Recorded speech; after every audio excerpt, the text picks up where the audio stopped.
Alhamdulillahi Rabbil Alamin. Wassalatu wassalamu ala ashrafil mursalin Nabiyyina wa maulana Muhammadin wa ala alihi wa sahbihi ajma'in. Wa ashhadu an la ilaha illallah wahdahu la syarikalah. Wa ashhadu anna Muhammadan abduhu wa rasuluh sallallahu alaihi wa ala alihi wa sahbihi wa man tabi'al huda ila yaumiddin. Alhamdulillah, puji syukur kita haturkan kehadirat Allah di kesempatan subuh yang indah bagi setiap muslim yang bisa menunaikan ibadah tepat waktu. Disebut oleh Nabi SAW sebagai salat yang paling berat bagi orang munafik. Beliau pernah mengatakan, "Athqalus salati 'alal munafiqin al-isya' was subh." Salat yang paling berat bagi orang munafik adalah salat isya secara berjamaah dan salat subuh secara berjamaah.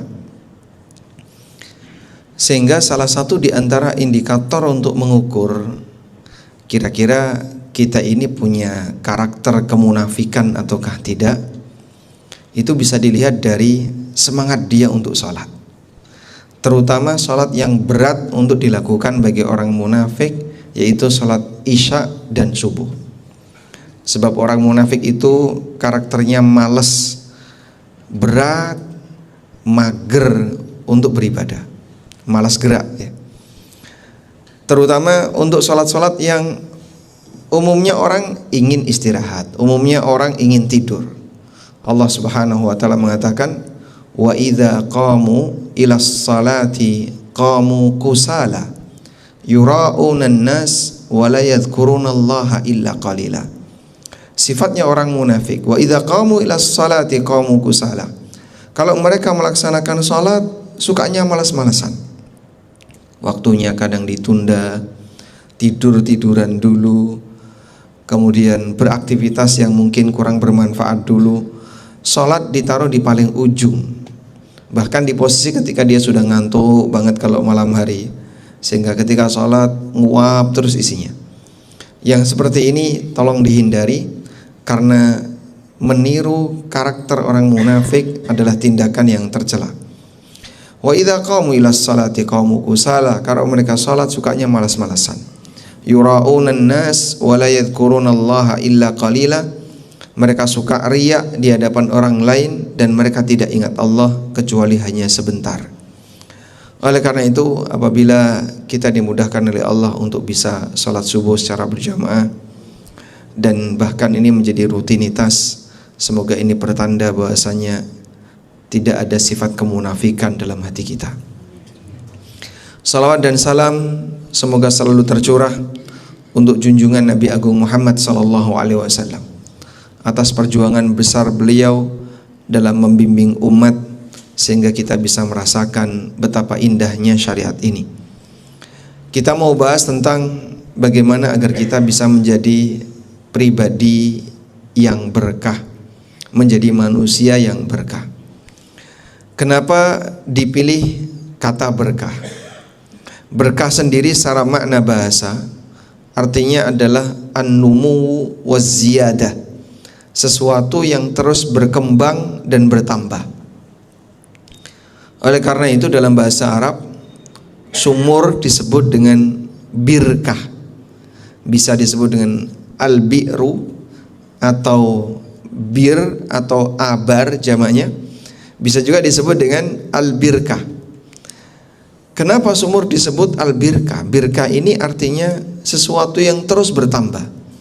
Sebab sumur itu diambil airnya berkali-kali, dia nyumber terus airnya, dan dibiarkan sekalipun sumur juga tidak pernah luber. Di rumah ada sumur, Bapak? Pompa air. Ada sumurnya di pompa ke atas. Baik, kalau dibiarkan luber nggak Pak sumurnya? Nggak pernah luber. Alhamdulillah. Demikianlah Allah Subhanahu wa taala sediakan nikmat berupa air tanah. Baik. Selanjutnya dalam Al-Quran, Allah banyak sekali memuji makhluknya yang banyak memberikan manfaat bagi orang lain. Baik yang bentuknya tempat tertentu maupun yang bentuknya waktu tertentu, termasuk benda tertentu yang makhluk ini disebut oleh Allah sebagai sesuatu yang berkah. Sebagai contoh, ada tempat yang disebut oleh Allah tempat yang berkah. Contohnya apa, Pak? Kota Mekah. Allah Ta'ala berfirman, inna awwala baitin wudi'a linnas lalladzi bi Bakkata mubarakah. Sesungguhnya rumah pertama kali yang diletakkan untuk manusia, bangunan pertama yang diletakkan untuk manusia adalah rumah yang berada di kota Bakkah, mubarakah, yang diberkahi. Bakkah yang dimaksud di sini adalah kota Mekah. Allah sebut kota Mekah dengan sebutan Bakkah. Kemudian di ayat yang lain Allah menyebut Baitul Maqdis sebagai kota yang berkah. Allah Subhanahu wa taala berfirman, Subhanalladzi asra bi'abdihi lailan minal masjidil haram ilal masjidil aqsa alladzi barakna haula. Maha suci Zat yang telah memberangkatkan hambanya di waktu malam. Minal masjidil haram ilal masjidil aqsa, dari masjidil haram sampai masjidil aqsa, alladzi barakna haula, yang kami berkahi daerah sekitarnya. Sehingga Baitul Maqdis termasuk di antara tempat yang berkah. Lalu di sana ada waktu yang berkah yang dipuji oleh Allah Subhanahu wa taala. Apa waktu yang berkah yang disebutkan dalam Al-Qur'an? Lailatul Qadar. Allah Ta'ala berfirman, inna anzalnahu fi lailatin mubarakah inna kunna mundzirin fiha yufraqu kullu amrin hakim. Sesungguhnya kami turunkan Al-Quran fi lailatin mubarakah, di malam yang diberkahi. Allah sebut Lailatul Qadar dengan malam yang diberkahi. Di ayat yang lain Allah mengatakan inna anzalnahu fi lailatul qadar. Kami turunkan Al-Quran di Lailatul Qadar. Kemudian di sana ada juga kejadian yang berkah, sehingga kita dianjurkan untuk banyak berdoa. Apa itu, Pak? Ketika hujan turun, Allah sebut air hujan itu sebagai air yang berkah. Allah berfirman, wa nazzalna minas samai ma'an mubarakah fa'ambatna bihi jannatin wa habbal hasid. Dan kami turunkan dari awan ma'an mubarakah, air yang diberkahi. Makanya ketika Nabi SAW pada saat turun hujan, yang beliau lakukan apa? Beliau membuka sebagian bajunya, kemudian tangannya dihujan-hujankan. Sebagaimana disebutkan dalam hadis dari Anas bin Malik, Nabi SAW ketika hujan, beliau menyingkap sebagian lengan bajunya, kemudian tangan beliau dihujan-hujankan. Lalu beliau mengatakan, innahu hadithu ahdin bi rabbih, bahwasanya hujan ini baru saja datang dari Rabbnya. Selanjutnya ada juga buah yang berkah. Sebutkan buah yang berkah yang dinyatakan dalam Al-Quran. Buah kan gendong. Qalu, Isa mengatakan aku adalah hamba Allah. Sehingga identitas pertama tidak punya orang tua. Selanjutnya jamaah, bapak saja nggak bisa kok, masa anaknya mau dijadikan sebagai manusia serbaguna. Tapi seperti itulah harapan orang tua. Kita semuanya diharapkan oleh orang tua kita untuk menjadi manusia yang bermanfaat bagi yang lain, yang penuh berkah bagi yang lain. Sehingga sampai mereka berdoa kepada Allah pada saat mereka mengakikoi kita, agar kita menjadi hamba-hamba yang banyak memberikan kegunaan bagi yang lain. Nah, kira-kira kalau misalnya Bapak Ibu ditanya, Anda sudah berapa persen mewujudkan harapan orang tua itu? Sudah berapa persen, Pak? Kayaknya masih jauh. Itulah cita-cita Bapak kita, kan cita-cita beliau. Karena ketika seorang anak menjadi manusia yang baik, menjadi manusia yang berkah, dia akan menjadi hamba yang dicintai oleh Allah. Sebagaimana disebutkan dalam hadis riwayat Tabrani, Nabi SAW mengatakan, ahabbun nas ilallah anfa'uhum linnas. Manusia yang paling dicintai oleh Allah adalah manusia yang paling banyak memberi manfaat bagi yang lain. Terus pengaruhnya apa kepada orang tua, Pak? Di saat anak ini saleh dan dia berusaha untuk memberi manfaat bagi yang lain, maka ketika sang anak mendapatkan pahala dan orang tua punya keterlibatan dalam mendidik anaknya, maka insya Allah bapak ibunya juga turut mendapatkan pahala. Barangkali kita tidak bisa memberikan hadiah kepada orang tua kita berupa materi. Saya belum bisa memberikan hadiah kepada bapakku berupa rumah atau kendaraan mewah. Saya belum bisa memberangkatkan haji mereka. Saya nggak bisa memberikan materi yang berharga bagi mereka. Semoga perjuangan Anda dengan memberikan hadiah berupa pahala dari amal soleh dan doa baik yang dilakukan oleh anak untuk kebaikan orang tuanya menjadi hadiah yang lebih istimewa bagi mereka. Oleh karena itu, Bapak Ibu yang dimuliakan Allah, ada satu keutamaan bagi orang yang menghafal Quran. Apa keutamaan orang yang menghafal Quran, Pak? Apa keutamaannya, Pak? Orang tuanya dikasih mahkota, mahkota kemuliaan. Sampai orang tuanya ini bingung. Disebutkan dalam sebuah hadis yang sahih, Rasulullah SAW bercerita, ada seseorang yang diberi oleh Allah mahkota kemuliaan. Maka orang ini bertanya, ya Rabbi, bimanil tuhada? Ya Allah, dengan sebab apa aku bisa mendapatkan sebuah keistimewaan seperti ini? Diberi mahkota kemuliaan. Beliau merasa, kayaknya saya tidak pernah melakukan amal istimewa, tapi kenapa sampai Allah memberikan sebuah mahkota kemuliaan untukku? Lalu dijawab, bi akhdhi waladikal Quran, karena anakmu menghafal Al-Quran. Mungkin tidak termasuk anak yang malas untuk baca Quran, tidak termasuk anak yang berat untuk menghafalkan Quran. Sudah tua, Pak. Memang menghafal Quran ada batas maksimal usia. Ada nggak, Pak? Berapa batas usia maksimal menghafal Quran? Nggak ada. Di Quran nggak ada tulisan khusus kelas SD, nggak ada. Khusus anak TK, khusus anak SMP. Semua punya peluang untuk menghafalkan Quran. Maka jangan dipahami menghafal Quran itu kan tugasnya anak SMP, anak SMA, anak SD. Terus kalau yang sudah dewasa, udah selesai. Jangan biarkan ketika kita nggak bisa baca Quran, tidak ada upaya untuk memperbaikinya. Terutama mohon maaf, baca Fatihah kadang masih banyak orang yang salah, makhrajnya rusak, dan seterusnya. Padahal ini beresiko bagi keabsahan sholatnya.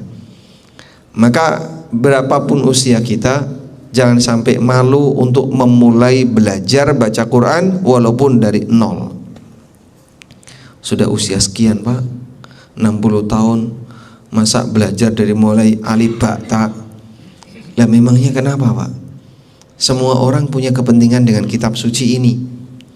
Oleh karena itulah, Bapak Ibu yang dimuliakan Allah, kalau kita memberikan sebuah hadiah kemuliaan bagi orang tua kita, di saat kita serius dekat dengan Al-Quran, banyak membaca Quran, menghafalkan Al-Quran, semoga mengejar ketertinggalan yang dulu sudah kita nggak lakukan ketika di dunia.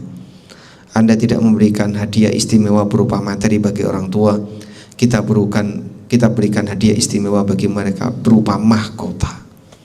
Baik, di sini salah satu di antara contoh bagaimana seorang anak yang bermanfaat hidupnya, dia berusaha untuk memanfaatkan waktunya dalam rangka memberi kebaikan bagi yang lain, maka orang tuanya turut mendapatkan pahala. Nah, kemudian muncul pertanyaan, apa sih yang dimaksud dengan manusia berkah yang memberi banyak manfaat kepada orang lain itu? Baik, Allah memberikan potensi kepada masing-masing hamba, dan dengan potensi itulah dia bisa memberi kebaikan bagi yang lain. Karena itu dalam hal ini Bapak Ibu perlu bedakan, di sana ada potensi dan di sana ada prestasi. Saya mau tanya, kaya itu potensi atau prestasi? Kaya, Pak, itu potensi atau prestasi, Pak? Prestasi ya, prestasi. Sehingga orang kaya itu orang berprestasi, begitu? Baik. Kalau jabatan itu potensi atau prestasi? Jabatan, prestasi atau potensi? Prestasi. Pinter itu potensi atau prestasi? Potensi. Kalau pinter itu potensi ya. Kalau kaya prestasi. Jadi pinter biar kaya. Anda pilih mana? Pinter atau kaya? Enggak ada duit pilihan dua-duanya. Misalnya ya, bapak punya anak perempuan, dilamar oleh dua lelaki. Yang satu kaya tapi nggak pinter, yang satu pinter tapi nggak kaya. Pilih mana, Pak? Kalau bahasa lebih kasar lagi, Pak, yang satu kaya tapi goblok, yang satu pinter tapi miskin. Bapak pilih mana, Pak? Hah? Kaya pinter. Nggak ada pilihan yang ketiga. Anda pilih yang mana? Hah? Pinter. Nanti minteri mertuanya. Apapun itu, ini semuanya adalah potensi. Sehingga sebenarnya kaya itu prestasi atau potensi, Pak? Itu potensi. Jabatan itu potensi. Orang punya kemampuan berpikir yang lebih, alias dia orang pinter, itu potensi. Orang punya kesempurnaan fisik, cakep misalnya, tampan atau cantik, itu prestasi atau potensi? Potensi. Dan ini semuanya bisa berpotensi, berpeluang memberikan kebaikan, sebagaimana pula berpeluang memberikan keburukan bagi pemiliknya. Orang yang kaya dan dia celaka karena kekayaannya, ada, Pak? Ada. Contohnya siapa? Qarun yang digambarkan dalam Al-Quran. Sehingga sombongnya dia menyebabkan dia itu menolak kebenaran yang dibawa oleh Musa. Karena dia merasa dia sudah hebat dengan aneka kekayaan yang dia miliki, sementara Bani Israel yang lain itu orang yang miskin-miskin, maka dia sombong. Sehingga Qarun pada saat diingatkan untuk bersyukur kepada Allah, apa kata dia? Qala innama utituhu ala ilmin indi. Qarun mengatakan, aku kaya seperti ini karena aku punya ilmu, karena aku pinter. Aku pinter pemasaran, pinter manajemen, pinter marketing, pinter ini, pinter ini. Makanya aku kaya. Sehingga dia lupa kepada Zat yang memberi kekayaan. Maka Allah hukum dia, fa khasafna bihi wa bidarihil arda. Maka kami tenggelamkan dia berikut rumahnya. Sehingga saking banyaknya harta yang ditenggelamkan oleh Allah, Qarun itu tinggal di mana, Pak? Di Mesir. Ya, dia tinggal di Mesir. Saking banyaknya harta yang dimiliki oleh Qarun yang ditenggelamkan oleh Allah, sampai orang Jakarta kalau gali tanah menemukan barang berharga, dia bilang apa? Hartanya sampai kapan? Sejak kapan Qarun kok sampai Jakarta, Pak? Oh, ini harta Qarun. Dimanapun orang menemukan harta di bawah tanah, nyebutnya harta Qarun, padahal tidak ada hubungannya dengan Qarun. Baik, ini contoh orang yang kaya, tapi justru kekayaannya menjerumuskan dia ke dalam kebinasaan. Ada orang yang diberi oleh Allah penampilan yang bagus, tapi dengan penampilan yang bagus yang dia miliki justru menjerumuskan dia ke dalam kebinasaan. Ada orang yang diberi jabatan, tapi dengan jabatan yang dia punya justru mengantarkan dia kepada neraka. Ada orang yang diberi kepintaran, tapi dengan kepintaran yang dia miliki justru dia menolak kebenaran Al-Quran dan hadis Nabi SAW. Karena yang namanya potensi bisa membawa orang kepada kebaikan, dan di saat yang sama juga bisa membawa orang kepada keburukan. Cuman orang itu lebih banyak memperjuangkan untuk memiliki potensi, bukan bagaimana dia berjuang mengejar prestasi. Terus prestasi yang sejatinya itu apa? Ketika potensi yang dia miliki bisa mengantarkan dia untuk menjadi hamba yang bermanfaat. Maka Maka orang yang kaya dia bisa memberi manfaat dengan kekayaannya. Orang yang pintar dia bisa memberi manfaat masyarakat dengan kepintarannya. Pejabat juga sama, dia bisa memberikan manfaat bagi orang lain dengan jabatannya. Demikian pula orang yang cakep, dia bisa memberi manfaat yang lain dengan cakepnya. Bisa nggak itu? Bisa. Gimana caranya? Tampan itu bisa memberi manfaat bagi orang lain. Dijual laku nggak? Bapak kalau duduk berdampingan dengan orang tampan, rezekinya tambah nggak Pak? Enggak ya? Oh, tapi kan itu bisa, misalnya Pak, menjadi daya tarik bagi wanita kaya misalnya. Terus nanti hartanya dimanfaatkan untuk menderma. Wah, ini memanfaatkan istri kalau kayak gini ya. Baik, coba kita tinggalkan ilustrasi ini. Intinya, seorang muslim akan bisa memiliki prestasi jika dia bisa memberi manfaat bagi yang lain dengan aneka potensi yang Allah berikan kepadanya. Oleh karena itulah Bapak Ibu dimuliakan Allah, Nabi SAW pernah memberikan kita sebuah arahan bagaimana caranya agar kita bisa menjadi pribadi yang berkah. Itu tidak harus semuanya harus jadi ustadz, semuanya harus jadi ulama, tidak. Karena masing-masing orang punya potensi yang berbeda. Beliau gambarkan kondisi hidup manusia itu layaknya barang tambang. Bapak lihat barang tambang ya. Barang tambang itu kan tidak satu golongan Pak. Ada golongan A, ada golongan B, ada tambang golongan C, dan seterusnya. Kenapa ada beragam golongan? Kenapa ada beragam golongan? Karena ormasnya beda Pak. Karena harganya beda.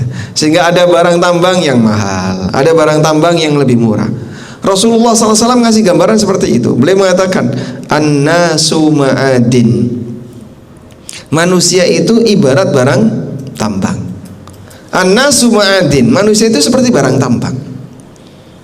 Khiyaruhum fil Islam, khiyaruhum fil jahiliyah, idza faqahu. Yang terbaik dalam Islam adalah mereka yang memiliki banyak sekali potensi di luar Islam, idza faqahu, kalau dia paham agama. Maksudnya gimana ya Pak? Beliau menggambarkan manusia seperti layaknya barang tambang. Sebab barang tambang itu punya manfaat, namun kelasnya beragam, tergantung dari nilai manfaatnya. Ada barang tambang yang sedikit harganya mahal. Contohnya apa? Emas. Sehingga 1 gram sekarang sampai 2,5 juta. Ada barang tambang yang sebukit harganya murah. Bahkan ada yang nggak laku, sampai ditulisi terima tanah uruk. Nah, ini tanah uruk barang tambang nggak Pak? Yang mungkin dia nggak bisa dijadikan sebagai pasir bangunan, kerikilnya juga nggak bisa, udah jadikan uruk saja. Tapi jamaah, yang namanya barang tambang semuanya dibutuhkan. Misalnya Pak, dalam satu gedung ini Pak, Masjid Nurul Hidayah, kira-kira di sini ada emas nggak Pak? Dalam satu bangunan ini? Ada emas ya, Mas Robi. Ada banyak sekali emas di sini. Kira-kira ada emas nggak di sini? Mungkin kita kesulitan ya nyari emas ya. Ada nggak logam tembaga? Oh banyak Pak, kabel-kabel di sini tembaga. Apalagi misalnya, mungkin ada logam mahal, dia sedikit tapi dia terpasang di sebuah tempat yang ini sangat bermanfaat. Anggaplah misalnya di instalasi lampu atau jam dinding atau apapun atau AC, ini ada platinum Pak, tapi kecil Pak. Dia fungsinya di sini Pak. Hanya logam platinum yang bisa nempel di sini. Sehingga dalam satu bangunan ini ada berbagai macam barang tambang. Mereka saling membutuhkan antara satu yang lain. Besi ada, kerikil ada, pasir ada, golongan A, B, C ada semua. Jadilah sebuah bangunan dan mereka saling melengkapi. Seperti itulah hidup kita. Walaupun manusia itu berkelas kualitasnya, tapi semuanya dibutuhkan sesuai dengan potensinya. Tergantung apakah dia bisa memberi manfaat dengan potensi itu atau tidak. Sehingga ketika seorang muslim dia bisa memberi manfaat bagi yang lain, apapun keberadaan potensinya, di saat itulah dia menjadi manusia berkah. Pak, kalau saya disuruh ngajar nggak bisa Pak. Kalau saya disuruh berinfak saya nggak sanggup. Harta saya terbatas. Terus Bapak bisanya apa? Ya saya hanya bisa jaga parkir, bisa bersih-bersih masjid, bisa gulung karpet masjid, bersihin karpet. Hanya itu yang saya bisa. Baik, Anda barangkali punya kemampuan yang mungkin lebih terbatas dibandingkan yang lain, tapi potensi Anda dibutuhkan oleh masyarakat. Walaupun hanya di kelas itu. Ada yang lebih tinggi lagi. Dia punya jabatan misalnya, sehingga bisa terlibat dalam proyek-proyek sosial keagamaan dengan jabatannya. Maka perizinan masjid ini misalnya dipermudah, perizinan apa dipermudah, ini izin dipermudah karena keberadaan orang yang punya jabatan. Ada orang yang punya kepandaian dengan berbagai macam bidang. Ada yang pandai desain bangunan, dia jadi arsitektur dan seterusnya. Nah, semua ini adalah bukti bahwasanya kita itu bisa kerjasama. Makanya yang lebih penting di sini adalah bukan melihat saya potensinya apa, tapi bagaimana kau bisa memanfaatkan potensimu. Semakin kau bisa memanfaatkan potensimu untuk kebaikan masyarakat, maka semakin besar nilai prestasimu di hadapan masyarakat. Oleh karena itu, pada saat kita memiliki hal yang bisa memberi manfaat bagi orang lain, jangan pelit untuk berbagi ya. Apa yang bisa kita berikan kepada orang lain itulah nilai lebih dari prestasi kita. Ada seorang ulama kibar, beliau ngajar di Masjid Nabawi dan sering berinteraksi dengan masyarakat karena ngajar di Masjid Nabawi. Gurunya Imam Syafi'i. Siapa beliau? Imam Malik bin Anas, Imam Madhab Malikiyah, Imam Malik bin Anas. Imam Malik bin Anas dulu waktu masih remaja itu pernah memiliki teman seperjuangan, teman belajar namanya Abdullah Al-Umari. Abdullah Al-Umari. Nah, satu ketika Abdullah Al-Umari ini lebih memilih hidup menyendiri, fokus beribadah, bermunajat kepada Allah, kemudian ikut dalam kegiatan-kegiatan jihad sehingga beliau keluar ke daerah perbatasan, dan mereka atau beliau lebih banyak fokus untuk beribadah menyendiri dalam rangka untuk mendekat kepada Allah. Maka Abdullah Al-Umari memandang, Imam Malik, temanku, kamu kalau terlalu sering bergesekan dengan orang, itu nanti akan melemahkan batin. Ditulislah sebuah surat dari Abdullah Al-Umari dikirim kepada Imam Malik. Lalu setelah Imam Malik membaca suratnya Abdullah Al-Umari yang isinya ajakan untuk meninggalkan forum kajian, beralih kepada ibadah yang sifatnya pribadi, fokus dengan aneka kegiatan-kegiatan bermunajat kepada Allah. Karena kamu kalau terlalu sering bergesekan dengan orang, itu bisa merusak mental, sehingga kamu jadi tidak dekat dengan Allah, bahkan kadang ada masalah dengan orang lain. Baik, lalu Imam Malik membalas suratnya Abdullah Al-Umari. Bagaimana isi balasannya? Beliau mengatakan, Innallaha qassamal a'mal kama qassamal arzaq. Sesungguhnya Allah membagi amal untuk hamba sebagaimana Allah membagi rizki. Maksudnya gimana Pak? Kita ini diberi oleh Allah rizki dari sumber yang beragam. Ada orang yang kaya karena dia seorang karyawan, ada yang kaya karena dia seorang pengusaha, dan usaha itu pun beragam. Ada usaha A, usaha B, usaha C, dan seterusnya. Ada yang dia punya pendapatan dari sisi A, dari sisi B, dari sisi C. Demikianlah kondisi hamba. Semuanya dikasih rezeki, tapi sumbernya beragam. Maka seperti itu Imam Malik menjelaskan bagaimana cara Allah membagi amal hamba.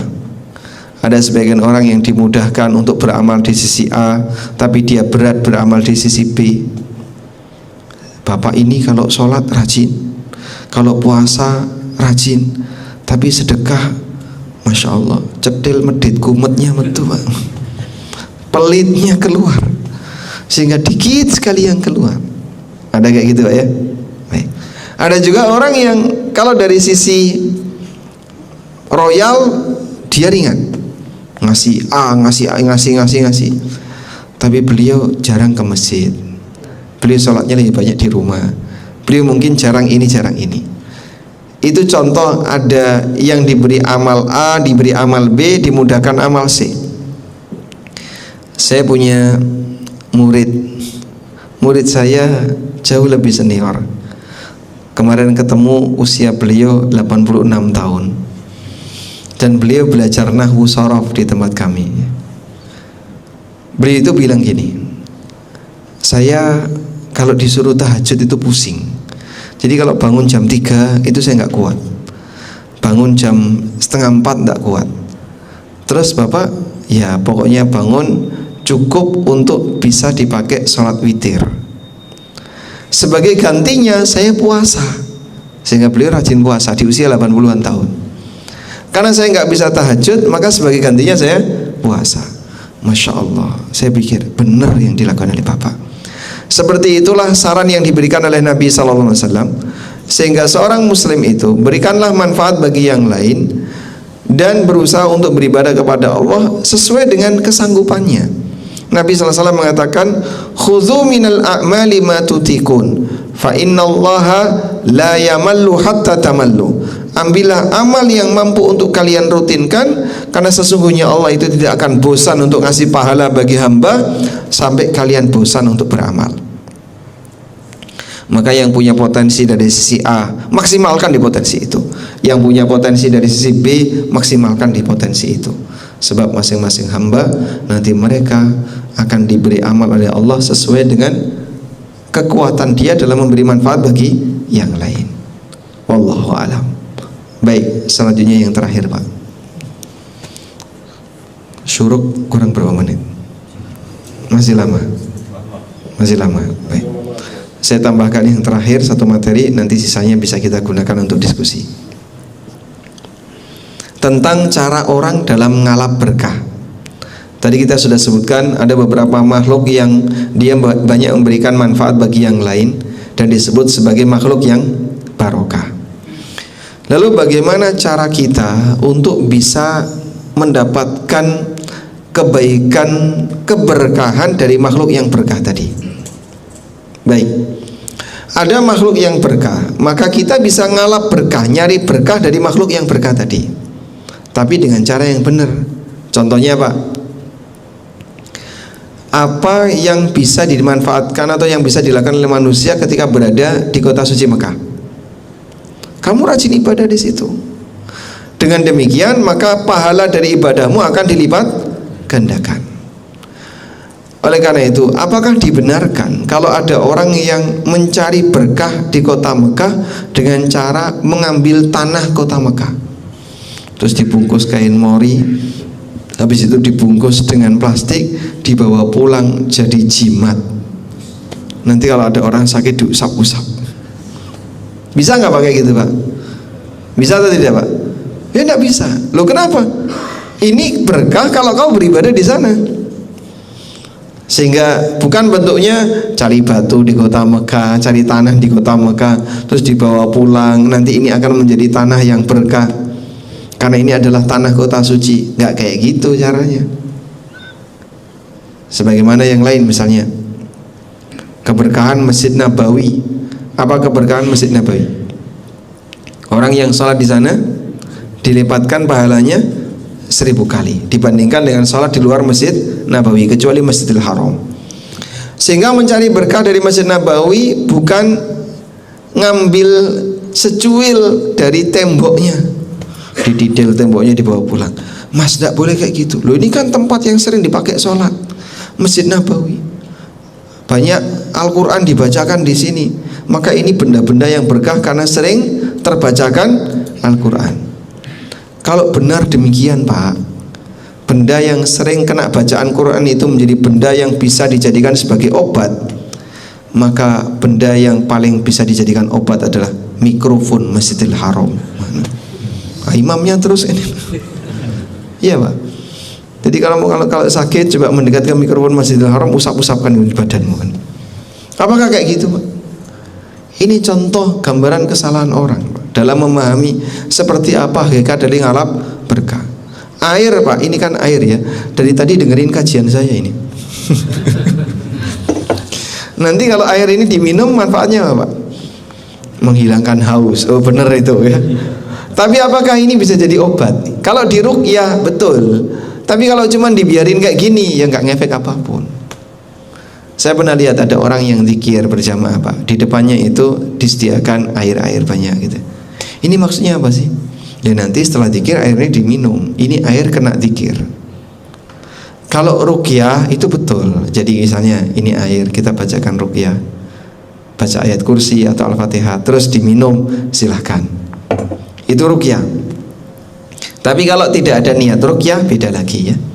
Karena yang membedakan antara baca Quran ruqyah dan tidak ruqyah, ruqyah ataukah tilawah tergantung pada niat. Baik. Ini contoh ngalap berkah yang mungkin perlu diluruskan. Ada lagi ya. Apa keberkahan Al-Quran? Allah sebut Al-Quran dalam Al-Quran sebagai kitab yang berkah. Kitabun anzalnahu ilaika mubarakun liyadabbaru ayatihi. Kitab yang kami turunkan kepadamu mubarakun dan dia diberkahi. Bagaimana cara ngalap berkah Al-Quran? Dengan cara dipelajari. Tapi ada orang yang dia ngalap berkah, nyari berkah Al-Quran dengan cara disobek Qurannya, dijadikan teh celup. Masya Allah. Sampai Qurannya larut dalam air terus diminum. Tujuannya apa? Biar sering hafal, cepat hafal Quran. Mas, ini malah menghina Al-Quran. Coba kau bayangin ya, bubur Quran tadi, mungkin ada ayat tertentu yang dia belum hancur masuk ke dalam perutmu, nyampur dengan kotoran, sehingga kata Allah di situ masih utuh masuk ke dalam perut. Kan nanti kemudian ketika keluar jadi kotoran. Seharusnya kau berpikir seperti itu. Contoh yang lain ya, manusia yang berilmu. Apa keberkahan seorang ulama? Ya, ilmunya. Sehingga bagaimana cara kita untuk bisa mengambil keberkahan ulama? Mempelajari ilmunya. Kamu belajar sama beliau, cari ilmu dari beliau, perhatikan adab-adab beliau. Ada orang yang ketika dia ngalap berkah dari tokoh tertentu, yang dicari bukan ilmunya, tapi yang dicari ludahnya. Ya, makanya kan ada istilah ya. Ini yang berada di Jawa Timur ngerti, yang parian kayak gini Pak. Saya kan Jawa Timur ya. Ada guru yang disebut dengan guru yang pinter ngasih ceramah, itu dijuluki dengan guru tutur. Dia pandai bertutur kata. Ada guru yang dia nggak ngasih ceramah, tapi membuka pengobatan alternatif, yang sering disebut dengan guru sembur, karena dinantikan semburannya. Apakah itu yang dimaksud ngalap berkah dari guru? Ya nggak kayak gitu. Jadi kamu kalau mau ngalap berkah dari orang soleh adalah kau tiru kesolehannya, kau pelajari ilmunya. Di saat itulah kau akan bisa mendapatkan keberkahan yang baik. Dan masih banyak ya cara orang yang salah dalam mencari keberkahan, karena dia keliru berkaitan dengan bagaimana saya bisa mendapatkan kebaikan di sini. Ada seorang ustadz yang cerita kejadian yang beliau lihat di Masjid Nabawi. Madinah sama Mekah Pak, kalau pas musim panas itu lebih panas mana Pak? Lebih panas Madinah Pak, lebih di utara ya. Sehingga Madinah kalau pas lagi musim panas suhunya bisa sampai 45 bahkan lebih, 48 dan seterusnya itu. Nah, satu ketika ada orang yang pakaiannya pakaian Arab, pakai jubah, pakai gutroh ya, pakai tutup kepala itu. Kemudian beliau masuk ke dalam Masjid Nabawi, lalu mendekat ke tiang-tiang Masjid Nabawi. Tiang Masjid Nabawi itu di bawahnya ada apa, Pak? Ada AC. Nah, beliau itu naruh tangannya di atas AC tadi. Kena angin AC, kemudian diusapkan ke muka. Ditaruh lagi, kena angin AC, diusapkan ke muka. Karena panasan di luar. Pada saat perjalanan masuk ke Masjid Nabawi. Baik, selesai beliau melakukan itu, ternyata di belakangnya ada orang Indonesia memperhatikan. Oh, gini. Satu pelajaran baru. Begitu orang ini pergi, majulah orang Indonesia. Temboknya diusap-usap. Lalu diusapkan ke badannya. Inilah contoh ngalah berkah dengan Masjid Nabawi. Masya Allah. Salah apa ini, Pak? Salah contoh atau salah paham? Salah paham. Sehingga maksudnya adalah biar mukanya kena AC, sehingga muka yang kepanasan tadi bisa jadi dingin, ya. Tapi yang dilakukan oleh orang ini dikiranya temboknya adalah tembok yang berkah. Dan ternyata subhanallah masih banyak orang yang kayak gitu. Saya pernah ke Masjid Namira di Arafah, ya. Di pintunya, Pak, penuh dengan tulisan, Pak. Tulisan apa itu, Pak? Bukan kaligrafi, Pak. Tulisan nama orang, Pak. Nama-nama orang sepenuh pintu, Pak. Itu siapa pelakunya? Ya jamaah haji atau jamaah umroh. Orang mana, Pak, itu, Pak? Kalau saya baca sih Budiman, Wahono, misalnya Sirkuno. Masa orang Mesir namanya Wahono? Pelakunya orang-orang kita. Ada yang kadang naruh KTP di bebatuan yang ada di Arafah, ada yang naruh tulisan apa di sana. Apa tujuannya, Pak? Mereka punya keyakinan kalau nama orang ditulis di situ nanti akan dipanggil lagi ke sini. Yang manggil siapa, Pak? Allah yang manggil. Apakah kemudian Allah akan membaca tulisan-tulisan seperti ini terus manggil mereka datang ke sini? Mana dalilnya yang menyebutkan kayak gini? Dia berbicara tentang perbuatan Allah, kan? Dan berbicara tentang perbuatan Allah harus pakai informasi dari Allah. Tidak ada, Pak.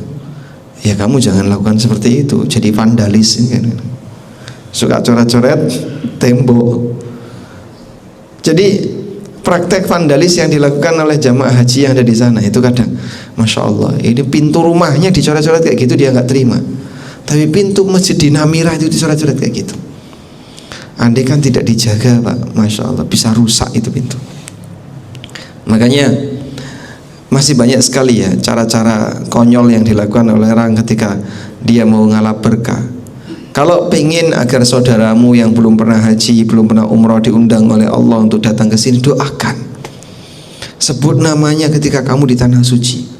Ya Allah, si A, si B, mudahkan dia untuk datang ke tanah suci agar dia bisa haji dan umroh di tanah suci. Bukan dengan cara namanya ditulis di situ. Di Arafah itu ada namanya apa, Pak? Jabal, bukit apa di situ? Jabal Rahmah, ya. Ada namanya Bukit Rahmah. Apa mitos masyarakat tentang Jabal Rahmah? Ya? Dimudahkan jodohnya, katanya, ya. Atau kalau suami istri pernah datang ke sana, nulis nama di situ, maka nanti kehidupan dia akan bahagia. Kenyataannya ada artis yang nulis di situ, begitu sampai di Indonesia cerai. Nah, hal-hal konyol seperti ini masih banyak terjadi di lingkungan kita. Itu disebabkan karena rusaknya akidah. Maka kita luruskan, ya. Keberkahan itu diberikan oleh Allah kepada sebagian makhluknya, dan kita bisa ngalap berkah dengan cara yang benar. Kalau kamu ingin mendapatkan keberkahan di kota suci, beribadah di situ. Jangan malah berbuat maksiat di kota suci. Karena kalau orang bermaksiat di kota suci, dosanya lebih besar daripada maksiat di Jakarta. Ya, contohnya apa sih, Pak? Maksiat di tanah suci. Saya nggak nemu, apa. Bisa jadi pelakunya orang kita juga. Ngerokok sembarang tempat, misalnya. Padahal sudah banyak peringatan. Contoh yang lain, misalnya boros ketika makan. Dia ngambil makanan di hotel itu bertumpuk-tumpuk sampai 5-6 piring. Sisa-sisa semuanya. Apa itu kalau bukan maksiat? Padahal Allah menegaskan dalam Al-Quran, wa kulu washrabu wa la tusrifu. Innahu la yuhibbul musrifin. Silakan kau makan minum dan jangan boros. Allah nggak senang sama orang boros. Itu disebabkan karena manusia ketika dia makan minum banyak yang dibuang-buang. Makanya waspadalah dengan aneka kemaksiatan yang dilakukan di tanah suci atau di waktu-waktu yang mulia seperti sekarang Pak, bulan Rajab itu termasuk bulan haram. Karena maksiat di waktu yang mulia dosanya lebih besar. Wallahu ta'ala alam. Mungkin demikian yang bisa kita jadikan sebagai pengantar. Semoga bermanfaat. Kita masih punya waktu 1/4 jam ya. Barangkali ada yang mau disampaikan, kami persilahkan. Wassallallahu ala nabiyyina Muhammadin wa ala alihi wa sahbihi wasallam. Mau dikasih pengantar? Barangkali ada yang bertanya, silahkan angkat tangan.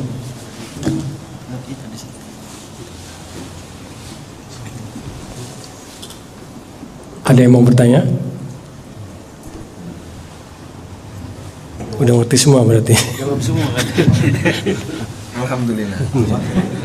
Alhamdulillah. Baik, kalau tidak ada yang ingin disampaikan atau mungkin dari ibu-ibu ada yang mau mengirim kertas pertanyaan, silahkan. Kita tunggu dulu.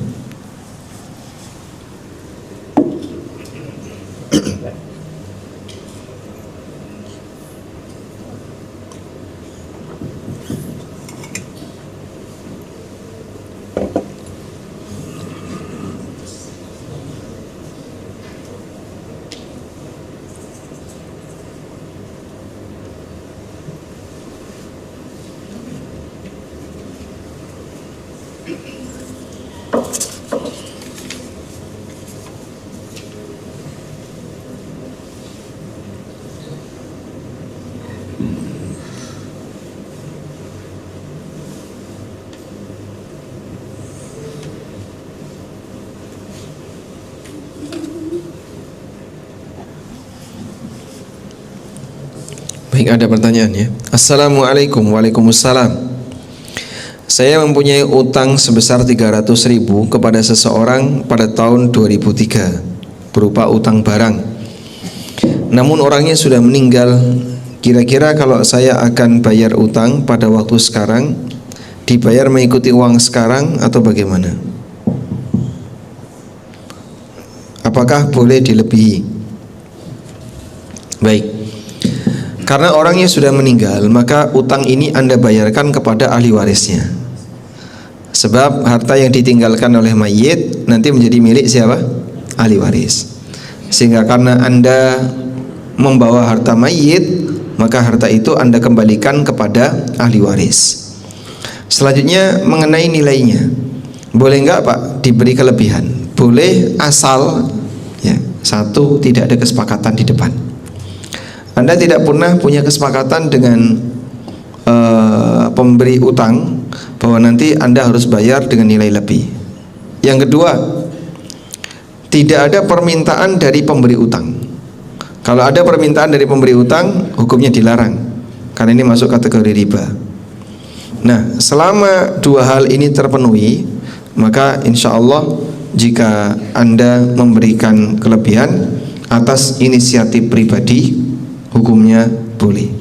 Anda memberikan kelebihan untuk bayar utang atas inisiatif pribadi, hukumnya diperbolehkan. Wallahu a'lam.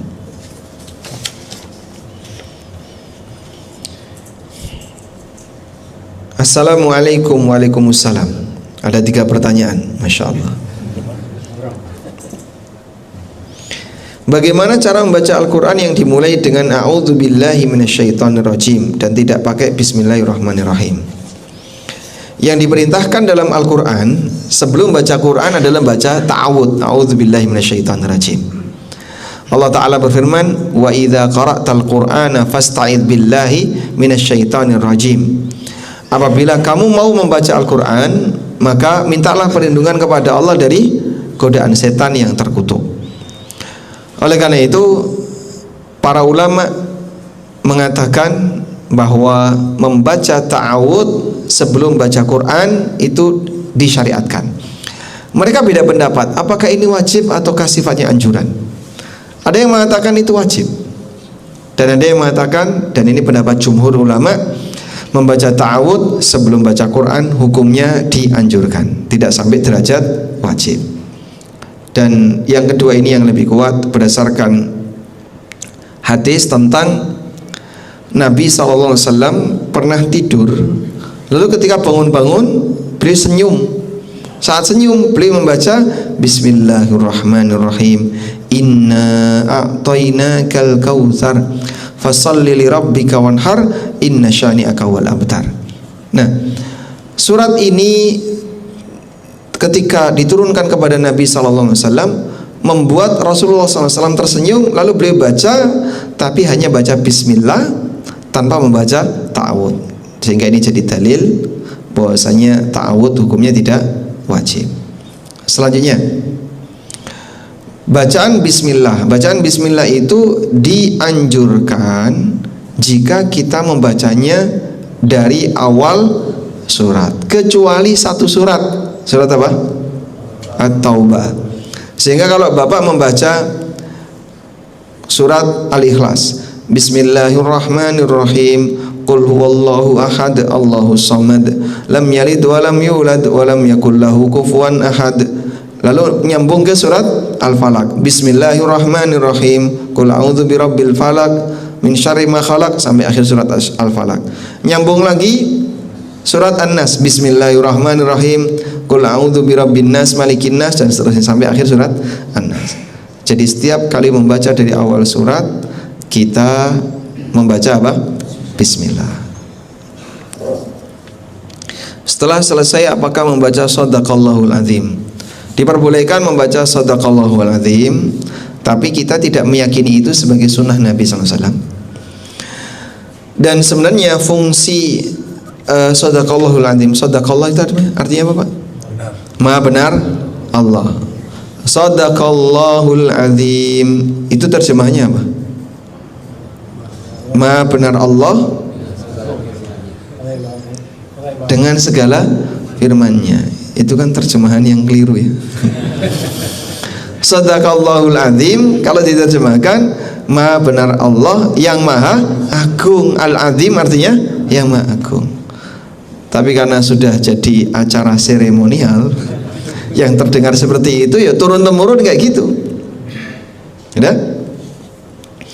Terus apakah Shadaqallahul Azim ini dianjurkan? Kami tidak menjumpai satupun dalil tentang itu.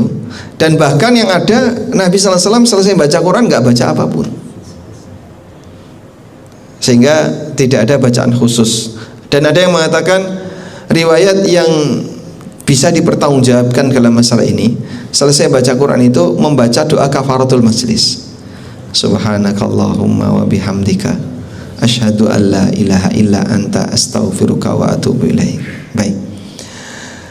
Dan ada yang mengatakan riwayat ini dhaif. Jadi ada dua versi penilaian berkaitan dengan keabsahan hadis ini.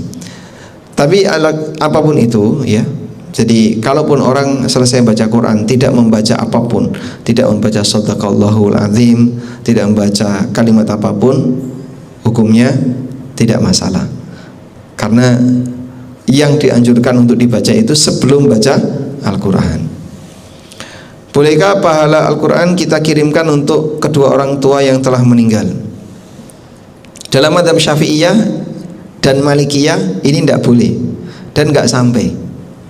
Ada perbedaan pendapat 4 mazhab dalam masalah ini. Menghadiahkan pahala amalan apapun, baik bacaan Quran maupun amalan yang lain, kepada orang yang sudah meninggal itu dibagi menjadi 2. Yang pertama, amalan yang ditegaskan dalam dalil bisa dihadiahkan. Di antaranya Pak, puasa. Itu bisa mempuasakan orang lain. Contoh yang lain, haji, umroh bisa membadalkan orang lain. Kurban bisa berkorban atas nama orang lain. Termasuk di antaranya sedekah, bisa sedekah atas nama orang lain. Tapi ada amalan yang tidak mungkin bisa dihadiahkan ke orang lain dan tidak boleh dengan sepakat ulama. Contohnya iman. Iman itu tidak bisa diwakilkan untuk orang lain. Aku beriman mewakili orang tuaku yang belum masuk Islam. Bisa Pak?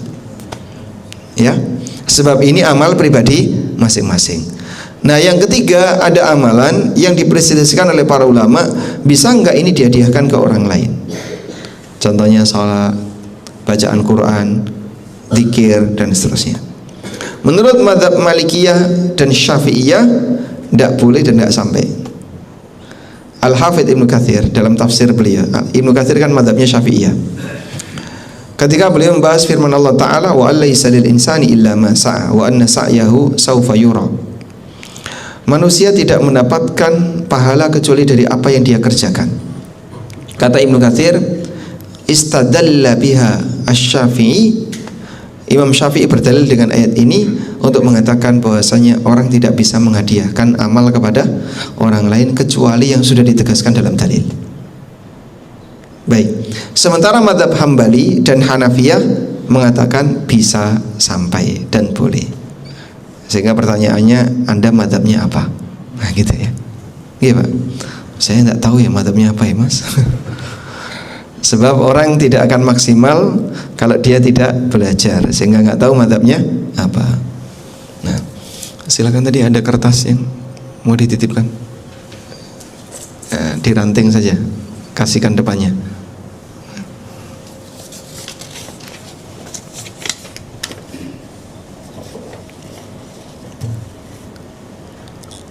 Apa ini?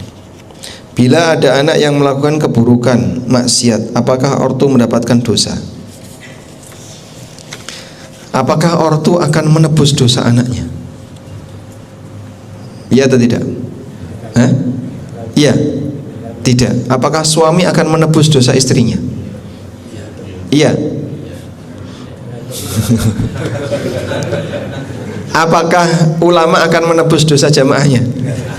Apakah Nabi akan menebus dosa seluruh umat manusia? Wala taziru waziratun wizra ukhra. Ayat itu kan dalam Al-Quran banyak sekali, Pak. Wala taziru waziratun wizra ukhra. Seseorang tidak akan nanggung dosa orang lain. Bahkan teks ini ada dalam Taurat. Loh, Ustaz taunya dari mana, Pak? Pernah baca Taurat? Karena Al-Quran menyebutkan itu, bahwa ini ada dalam Taurat. Di surat An-Najm, surat An-Najm bagian akhir, Allah Subhanahu wa taala mengatakan, am lam yunabba bima fi suhufi Musa wa Ibrahim alladhi waffa alla taziru waziratun wizra ukhra wa allaysa lil insani illa ma sa'a. Apakah belum diberitahu kepada mereka tentang isi dari suhuf Musa wa Ibrahim alladhi waffa, dan suhuf Ibrahim alladzi waffa, yang dia telah memenuhi janjinya. Apa isinya? Alla taziratun wizra ukhra, seseorang tidak nanggung dosa orang lain. Maka tidak ada ceritanya si A nanggung dosa si B, si C nanggung dosa si D, sebab masing-masing orang nanggung dosanya sendiri-sendiri. Sudahlah Pak, Bapak tanda tangan saja, nanti dosa Bapak saya tanggung. Masya Allah, ini orang yang ngebet KPR ya. Tapi dia nggak bisa karena ada saudaranya yang nggak mau tanda tangan. Kamu tanda tangan saja, nanti dosamu aku yang nanggung. Walaysa bihamilina minha, dia tidak bisa menanggung dosa orang lain. Maka jangan pernah kita punya pikiran ada manusia menanggung dosa manusia yang lain. Ada tayangan online ya, saya nonton ini di YouTube. Seorang pendeta di Amerika, YouTube-nya masih ada Pak, mungkin Bapak bisa cari ya. Seorang pendeta di Amerika itu membuka layanan online konsultasi syariah, syariah Nasrani ya. Lalu ada penanya yang menyampaikan lewat telepon. Saya mau tanya, silahkan. Apa pertanyaannya? Kenapa Yesus disalib? Ya. Kemudian pendeta ini menjawab, untuk menebus dosamu, dosaku, dan dosa semua umat manusia. Nah, penanya ini balik tanya lagi, apakah termasuk dosa orang yang menyalibnya? Terus pendeta ini mengatakan, iya termasuk dosa orang yang menyalibnya. Masya Allah, saya juga baru tahu waktu itu mereka punya keyakinan kayak gitu. Nah, saya konfirmasi lagi, ada salah satu mu'alaf yang baru saja masuk Islam, Beliau dari Jawa Timur ya, dari Madiun waktu itu.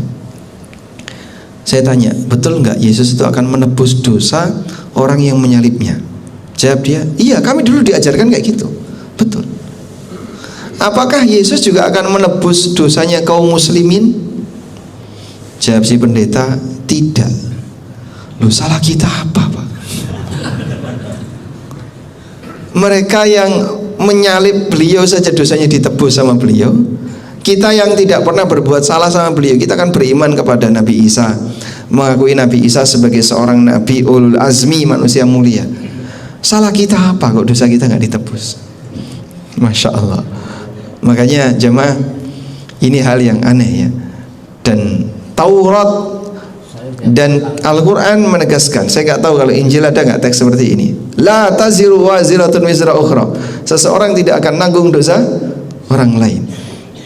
Sehingga dari ajaran Nabi Ibrahim, ajaran Nabi Musa, sampai ajaran Nabi Muhammad SAW, ada satu prinsip yang tidak pernah berubah. Alla taziru waziratun wizra ukhra. Seseorang tidak nanggung dosa orang lain. Maka orang tua tidak nanggung dosa anaknya, anak tidak nanggung dosa orang tuanya, kecuali ya, jika anaknya salah, orang tuanya dukung. Anaknya pacaran, diapelin sama pacarnya. Oh ya, ada di rumah itu, ada di kamar, masuk aja kamu ke kamarnya. Malah dilayani. Ini pisang goreng, teh, kopi. Ya betah dia. Maka kalau melihat anaknya maksiat, orang tua punya kewajiban mengarahkan, melarang. Kalau anaknya tetap melanggar, Pak, sudah diberitahu tetap nggak mau, orang tua sudah menggugurkan kewajibannya. Wallahu a'lam.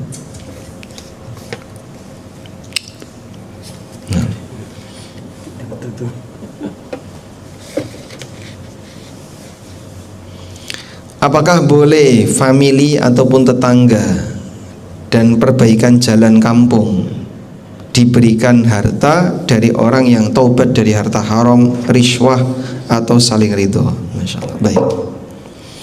Harta haram ya, yang didapatkan dengan cara dolim, itu penyelesaiannya bukan disalurkan ke fakir miskin, famili, atau disalurkan ke kegiatan sosial, tapi wajib dikembalikan. Wajib dikembalikan. Sudah? Sogok itu kira-kira dolim atau tidak? Riswah, Pak, dolim atau tidak? Aku bisa bantu Bapak ya, tapi ya Bapak paham sendirilah, ada biayanya. Terus gimana? Ya kalau Bapak nggak bantu, kalau Bapak nggak ngasih, ya saya nggak bantu. Sehingga dia mencari celah dalam rangka memeras orang lain dengan cara minta tertentu. Beberapa aparat penegak hukum yang dia jadi oknum di situ, akhirnya jadi aparat perusaha hukum masalahnya. Dia memeras orang lain, terus dia minta dikasih. Setelah itu dia tobat. Iya Mas, saya dulu kayak gini. Terus gimana itu Pak tobatnya Pak? Ya nggak bisa kemudian kasihkan saja ke masjid, kasihkan. Bapak wajib mengembalikan kepada yang dulu Bapak tarik dananya, karena ini didapatkan dengan cara zalim. Yang kedua, jika harta haram itu didapatkan dengan cara saling ridho. Misalnya orang jualan khamr, lalu dapat untung, dari situ dia tobat. Bagaimana caranya? Jangan dikembalikan ke konsumen ya, dia beli khamr lagi di tempat yang lain. Maka caranya gimana? Dia salurkan untuk ini, perbaikan jalan, kemudian diberikan kepada orang miskin dan seterusnya. Wallahu a'lam. Baik, cukup. Ini ada pertanyaan. Assalamualaikum. Waalaikumsalam. Bila memberi info tentang tukang jahit dan banyak teman-teman kajian menjahitkan baju-baju gamis untuk pengajian umroh haji mereka ke penjahit tersebut, apakah dia termasuk orang yang bermanfaat bagi orang lain? Iya, tentu dia termasuk bermanfaat bagi orang lain. Sehingga dengan sebab ini si tukang jahit tadi jadi laris misalnya ya. Apalagi misalnya Anda ngelarisi orang yang baik. Kemarin sempat viral ya, ada orang jualan mie ayam sambil ngomong anak, karena mungkin istrinya sakit atau apa, sehingga dia keliling itu sambil bawa anaknya. Diviralkan sama orang, di video udah, kemudian ditaruh di medsos, viral, sekarang jadi laris dia. Dan orangnya orang soleh, rajin sholat tepat waktu, sehingga begitu masuk waktu sholat, tutup sholat. Padahal itu gerobak jalan. Sekarang orangnya dipanggil, pengajian di sini, silahkan datang situ, mie ayam sekian porsi untuk jamaah. Nah, mungkin seperti itu salah satu di antara memberi manfaat bagi orang lain. Jangan meremehkan kebaikan untuk kita berikan kepada orang lain sepeser pun. Nabi SAW mengatakan, la tahkiranna minal ma'rufi syai'a. Jangan kamu meremehkan kebaikan yang akan kamu berikan kepada orang lain sedikit pun. Artinya begini, jangan sampai gara-gara kita meremehkan, kita jadi terhalang untuk memberi kebaikan. Masuk kayak gini cuma dikasihkan, masuk cuma kayak gini mau dikasihkan, cuma kayak gini mau dikasihkan. Akhirnya gara-gara itu nggak jadi ngasih. Ya, makanya berusahalah untuk memberikan kebaikan kepada orang lain, walaupun Anda sendiri mungkin menilainya kok cuma dikit. Jangan dilihat besar kecil. Sampai Nabi SAW mengatakan, idza tabakhta maraqatan fa'akthir ma'aha. Kalau kamu lagi masak kuah, perbanyaklah airnya. Wa ta'ahad jiranaka, dan berikan kepada tetanggamu. Masa cuman kuah, Pak? Ya bukan cuman kuah, ya ditambahilah balungane kan. Baik. Ada orang yang mau jual tanah, lalu bawa tanah di amplop, minta didoakan. Bawa tanah taruh di amplop, minta didoain. Nah ini kalau nggak tahu koordinatnya juga sama saja, Pak. Baik, nggak kayak gitu ya. Jadi doa itu tidak harus bersentuhan langsung dengan titik yang didoakan. Ya Pak ya. Allah memberi kelonggaran, maka jangan dipersempit. Misalnya, tolong doakan tanah saya. Kiainya dibawa ke tanah itu. Ini kiai tanah saya Pak Yai yang mau saya jual. Tolong doakan. Ya nggak harus kayak gitu. Bisa nggak didoakan dari masjid? Bisa? Bisa. Apakah perlu bawa sampel tanahnya? Tidak perlu. Ini hasil sondir. Pakai sondir. Tidak perlu kayak gitu. Sehingga kalau mau mendoakan, dia bisa doakan apapun. Yang penting teks dan kalimatnya benar. Saya mau tanya Pak, di mana kita bisa bersolawat kepada Nabi SAW? Di semua tempat di muka bumi ini. Pada waktu kapan kita dianjurkan memperbanyak salawat untuk Nabi SAW? Hari Jumat ya. Makanya dalam masalah salawat, tidak ada tempat khusus untuk bersalawat, tapi ada waktu khusus bersalawat. Diulang ya, tidak ada tempat khusus untuk bersalawat. Sehingga ada orang yang tanya, Pak, kita kalau di Madinah, apakah dianjurkan memperbanyak salawat? Kita dianjurkan memperbanyak salawat di semua tempat. Anda tidak harus datang ke Madinah untuk bersalawat, tapi Anda dianjurkan memperbanyak salawat di hari Jumat. Karena hari Jumat itu Sayyidul Ayyam, hari pemimpin. Sedangkan Nabi SAW itu Sayyidul Anam, manusia pemimpin. Maka kita memberikan salawat untuk Sayyidul Anam di Sayyidul Ayyam. Wallahu a'lam. Baik, demikian yang bisa kita sampaikan.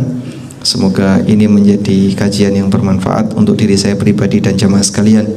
Allahumma anfa'na bima 'allamtana wa 'allimna ma yanfa'una warzuqna ilma. Wa sallallahu ala nabiyyina Muhammadin wa ala alihi wa sahbihi wa sallam. Wa akhiru da'wana alhamdulillahi rabbil alamin. Wassalamu alaikum warahmatullahi wabarakatuh.